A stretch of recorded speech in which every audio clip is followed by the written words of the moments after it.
Zdravíčko lidi, já vás vítám u tohoto videa, ve kterém se doufám seznámíte jak vy se mnou, tak dokonce vy s mými kostkami. Já jsem Stanley Kostka, tato přezdívka vznikla z amerického nebo anglického jména Stanley, jenž to jméno se píše úplně jinak, než ho tam mám napsané já. To je jedno, výslovnost by to mělo mít podobnou a kostka, jelikož se na tomto kanále budu věnovat Rubikovým kostkám. Samozřejmě nemám žádnou kostku oficiálně od Rubika, jsou to již jiné firmy, dokonce i firma Rubik se nepovažuje za nejkvalitnější, což já nevím, žádnou Rubikovou kostku nemám od Rubika, tak to nemohu posoudit.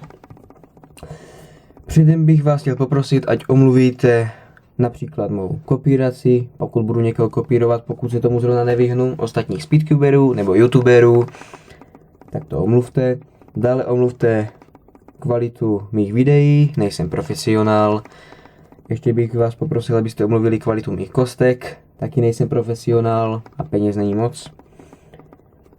A dále bych chtěl poprosit, ať mě omluvíte jako speedcubera, nejsem žádný extra speedcuber.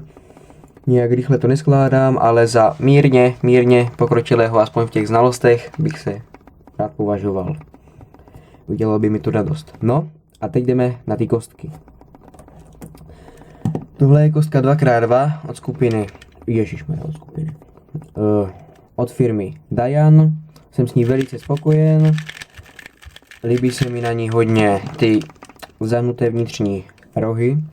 Zdá se mi to snímá prostě, že lépe se to otáčí současně třeba ty dvě řady najednou. A tohle se počítá, to je fajn. To byla moje jediná kostka 2x2, což je značka Dayan. Jsem s ní velice spokojen, všem bych vám ji doporučil. Dále tady jsou mé kostky 3x3, za to bych se vám chtěl velice omluvit, nemám originální kostky, nebo nemám kostky 3x3 od žádné firmy, prostě jenom od, jak bych to řekl, od Těmanů za 35 korun. No, nekvalitní, ale mám v plánu koupit si nějakou značkovou, například, no teďka nevím žádnou. To bych se vás chtěl zeptat, jako byste doporučili například kostku 3x3.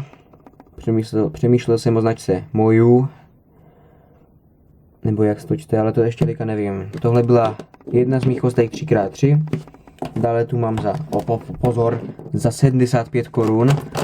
A to je rozdíl. To je rozdíl 40 korun. A tam už něco je. S touto se mi skládá hůř, zasekává se hodně, je taková nestabilní, roztřepaná. Dříve to byla značka Kung Fu, ale nechápu, co Kung Fu má společného s Rubikovými kostkami. No, jdeme dál. Tohle je Rubikova kostka Giant, nebo aspoň tak se jí říká. Připomíná mi ty velké Rubikovy kostky na disciplínu skládání nohou. Taky žádná značka samozřejmě, jak jinak. Co byste ode mě čekali. A taky někde z levného obchůdku. Dále tady máme samozřejmě již značkovou Mirror Cube, nebo Mirror Block, jak to nazývá, to nikomu neberu. S touto se mi skládá velice dobře, jsem s ní spokojen, je to zlatá barva od firmy Sheng Shou. Myslím, že moc dalších firm Mirror Cube už nevyrábí a tohle bych taky doporučil, je dobrá, úžasná. Baví mě s ní skládat. Dále tu máme QJ Rubikovu kostku 4x4, takzvanou Rubikovou pomstu, i když tohle není kostka od Rubika. S tou se mi skládá hůř, dělá příliš hlasité zvuky, jako všechny moje ostatní kostky, ale už jsem si nějak zvykl. Nemá normální nálepky, ale má plastové nálepky přelepené a to se mi zdá jako chyba. Určitě to přibralo s těmi nálepkami na váze, nebo ubralo, to nevím. A to je QJ 4x4. A taky bych ji doporučil, samozřejmě jsem si na ní už zvykl a je dobrá, celkem je i dobrá. Dobře. Dále tady máme WeCube 5x5. Tu mám krátkou dobu, Zatím jsem neprováděl žádnou údržbu, ale chystám se za pár dní určitě něco provést, aspoň prosilikonovat, promazat, rozebrat, umýt. No. S tou se mi skládá taky velice dobře. Značka WeCube dělá, nevím jestli dobré kostky, tohle má jediná samozřejmě, ale jsem s ní spokojen a tuhle bych samozřejmě taky doporučil. Tak. Jdeme na moji poslední kostku, zatím poslední kostku, na to pozor. To je QJ Megaminx, já vím, zase ta firma QJ. Taky jsem se dozvěděl, když jsem si to koupil, že je méně kvalitní, ale bylo to levný. A to byla chyba, co jsem udělal. Měl jsem si koupit nějakou dražší a nemusel bych si kupovat dále nový třeba Megaminx. Ale samozřejmě taky se mě s ním skládá pěkně. Nedávno jsem prováděl údržbu.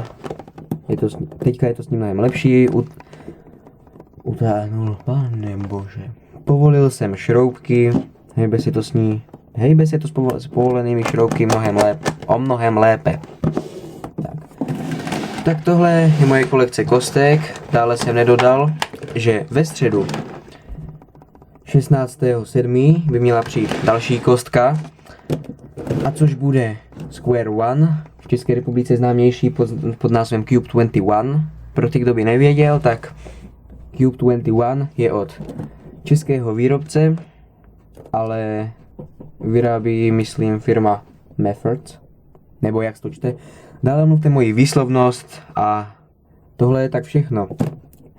Loučí se s vámi Stanley Kostka a jeho kostky. Takže nasledanou příště.